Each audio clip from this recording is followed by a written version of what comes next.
What was supposed to be a day of scheduled campaigns for the Kawempe North by-election quickly turned into a display of brute force.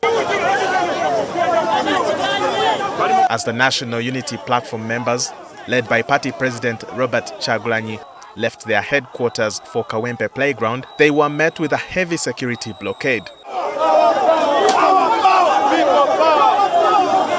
Officers from the Joint Anti-Terrorism Task Force, JATT, police and UPDF stood firm, preventing the NUP procession from proceeding.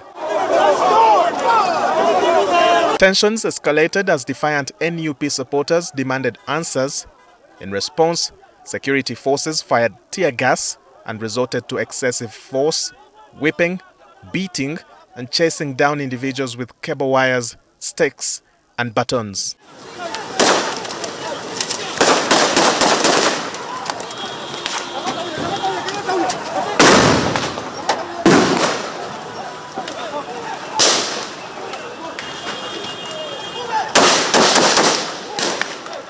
Among the disturbing scenes, Wandegea Division Police Commander Hassan Hiwumbire was caught on camera punching a fleeing protester.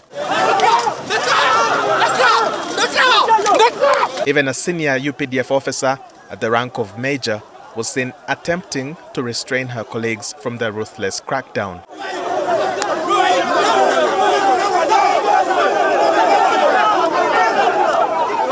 These images, widely shared on social media, have sparked public outrage over the conduct of security forces.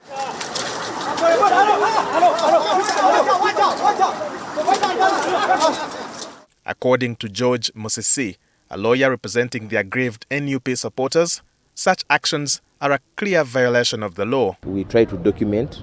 We know that many times these cases are never heard on time, but our issue is that at least that is within our means. We file these cases in court.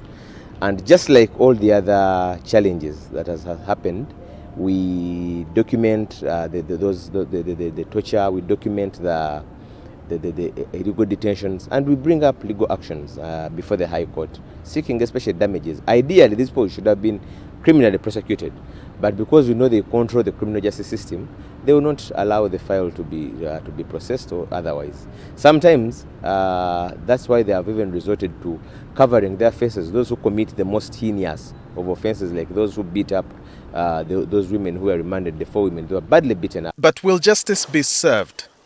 Many remain skeptical, especially given Uganda's history of failed accountability in similar incidents. In 2016, supporters of then FDC President Kizza Besigye suffered a similar fate. The officers responsible were later convicted by a police court, but their punishments never took effect.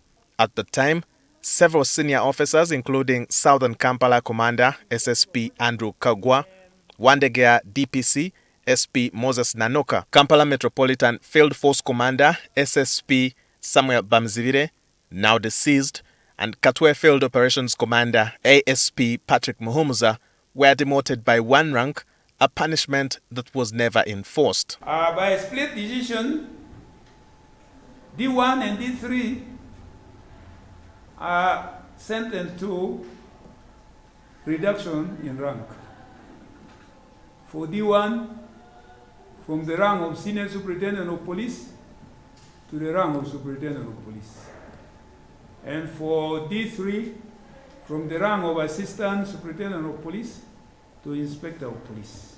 Under Uganda's system, police court sentences must be approved by the Police Council, which only convenes once a year.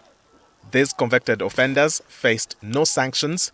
Instead, they were redeployed and even promoted. SSP Andrew Kagwa was later deployed to Somalia under the African Union Mission and now heads Uganda's Flying Squad Unit as Assistant Commissioner of Police.